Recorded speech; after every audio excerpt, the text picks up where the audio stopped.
FCC Chair Brendan Carr says we're not done yet, weighing in after ABC's indefinite suspension of Jimmy Kimmel's late night show. Here's what he told CNBC today.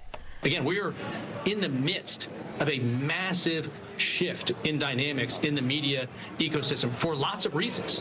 Again, including the permission structure that President Trump's election has provided. And I would simply say we're not done yet with seeing the consequences of that shift. Well, what does that mean when you say you're not done yet, then? I mean, will you only be pleased when none of these comedians have a show on broadcast television? Or?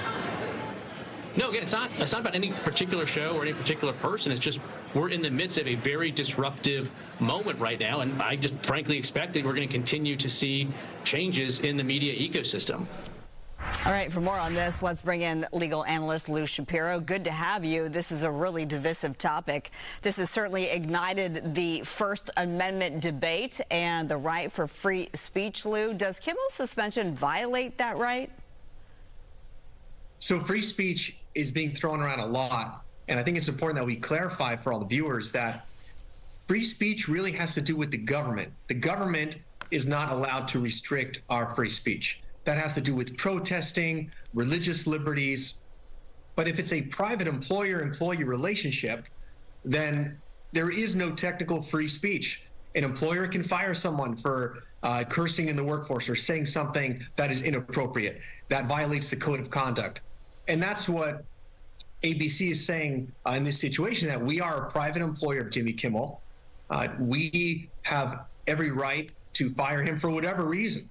If we feel that he said something that violates the code of conduct in our contract with him, then we are able to do that and carry it out. That's their position. And that's why they're saying it's not even a free speech case. Okay, but this is where it gets a little sticky, right? Because now we're talking about not a private company, the FCC. It is a governmental agency. So how does the FCC chairman's words impact this debate? Here's what he said initially yesterday to the right-leaning podcaster Benny Johnson on The Benny Show.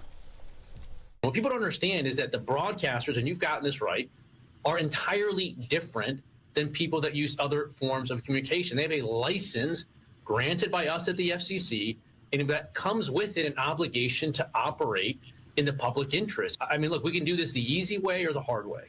These companies can find ways to change conduct, to take action, frankly, on Kimmel, or, there's going to be additional work for the FCC ahead. All right, your reaction, because some could take that as an implied threat there. And again, this is the FCC. That's right, Marla. And here's where it gets tricky. If it was the FCC directly telling Jimmy Kimmel, you're out of the game, well, then that's a whole different story, because the FCC is not allowed to restrict someone's free speech. They are the government. They can only get in the way if there is profanity or obscenity, neither of which applies to what Kimmel did or said. But what seems to be happening is it could be that the FCC pressured a private employer, ABC, to take this action. And if that's the case, then Kimmel might try to sue not just ABC, but also the FCC, both as defendants, and then in the discovery process in litigation, try to make that connection to show that this wasn't ABC firing me. This was ABC being a frontman for the FCC, for the government, trying to restrict my free speech. That's a violation. That's what I'm challenging here. Okay, because that was going to be my next question. Does Kimmel have legal recourse here? And it sounds like that is one of the options, is to take this to the courts and let them decide. And if that's one of the options, are there any other options out there, Lou?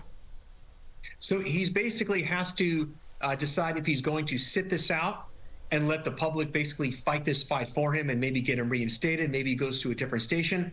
Or does he want to fight this head on and take on not just ABC, but take on the federal government? That takes a lot of resources, a lot of support, and it can be a very engaging process. It can take years of litigation and stress that not everybody is up for that battle, and it remains to be seen if Kimmel wants to do it.